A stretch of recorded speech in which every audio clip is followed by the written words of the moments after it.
En général, ce qu'on observe, c'est que les personnes en fait, additionnent les placements au fil du temps sans raison objective. Leur patrimoine est construit sans logique.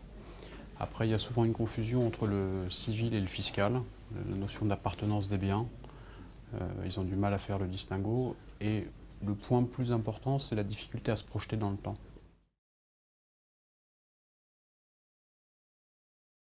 Un CGPI, pour moi, c'est un généraliste qui est capable, à un moment donné, d'établir une photo et d'aider la personne à dessiner des objectifs et à tracer la route pour les atteindre. Donc un bon CGPI doit être avant tout généraliste et après, il doit être capable de creuser point par point dans un patrimoine les éléments qui sont à étayer. Alors c'est bien sûr le financier, l'immobilier, le fiscal. Alors il y a deux façons de voir les choses. On peut aller voir son médecin parce qu'on est malade, mais on peut aussi aller le voir de façon préventive, en faisant un petit contrôle annuel.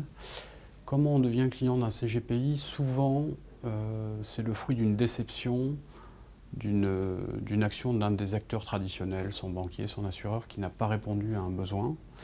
Et l'autre cas de figure, c'est à un moment donné où on a un changement important dans sa vie, mutation professionnelle, vente d'un bien immobilier, héritage. Et là, c'est dans des conversations informelles entre amis, on dit oh là, je ne sais plus quoi faire. Et il y a quelqu'un qui va dire va voir un conseiller en gestion de patrimoine. Et c'est souvent comme ça que les gens arrivent chez nous. C'est de faire un état des lieux et de poser un diagnostic. Et là, on est vraiment dans la notion de conseil qui, normalement, doit être rémunéré sous forme d'honoraires. Si le conseiller fait bien son travail, la personne, en repartant du cabinet, a un plan de route en disant il faut investir dans l'assurance vie, investir dans l'immobilier, et elle pourrait le faire seule.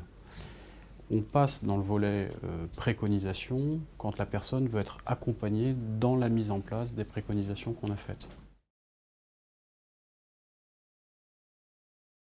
C'est déjà une allocation d'actifs qui répond aux besoins du client avant de rentrer dans la technique. Et la deuxième définition d'une bonne allocation d'actifs, c'est une allocation d'actifs qui est diversifiée, c'est-à-dire qu'au sein du placement, on va trouver différentes classes d'actifs qui vont éviter de subir les à-coups du marché. Chaque cabinet a sa politique. La vision qu'on a au sein de notre cabinet, c'est que ce n'est pas un montant qui détermine la capacité à venir chez nous, c'est la volonté d'être accompagné dans le temps. Pour moi, c'est le choix de vouloir être accompagné dans le temps par un conseiller. C'est un produit qui permet à une personne de se constituer un capital en vue de sa retraite qui sera versé sous forme de rente. L'intérêt du PERP, c'est que les cotisations qu'on va verser tout au long de sa vie vont bénéficier d'un avantage fiscal. Souscrire un PERP uniquement pour l'avantage fiscal est à mon avis une mauvaise réponse. En revanche, si l'objectif retraite premier est servi, l'avantage fiscal est un vrai bonus. Alors la pierre papier, donc c'est principalement les SCPI. L'intérêt, c'est que quand on ne bénéficie pas d'un budget important pour acheter un appartement, on va pouvoir acheter un peu d'immobilier par petits montants. L'autre avantage, c'est qu'on va être diversifié sur plusieurs biens et donc on dilue son risque. Voilà. L'inconvénient de la SCPI, c'est que c'est un actif qui n'est pas liquide, à l'inverse d'un OPCVM. Il est moins liquide. La loi Pinel fait partie de ces dispositifs fiscaux prévus dans l'immobilier. Si vous achetez un bien en état futur d'achèvement et que vous engagez à le louer pendant une période définie, vous allez pouvoir bénéficier d'une réduction d'impôt. Donc c'est de l'immobilier locatif. Qui doit l'acheter? J'ai envie de dire d'abord la personne qui paye des impôts, ça c'est sûr, et d'autre part la personne qui a vocation à se créer un patrimoine dans un objectif retraite et qui a la capacité à s'endetter. Quelqu'un qui n'a par exemple pas acheté sa résidence principale, avant d'acheter un dispositif Pinel, doit réfléchir à sa résidence principale.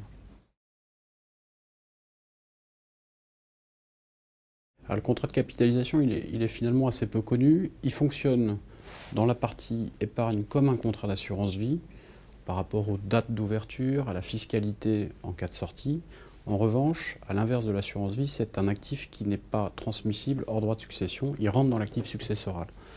L'intérêt d'un contrat de capitalisation, c'est notamment dans des logiques de donation, puisque si je donne le contrat de capi à une personne, celui qui va recevoir va être substitué à la place de celui qui l'a donné et il garde l'antériorité fiscale. Ça, c'est un énorme avantage.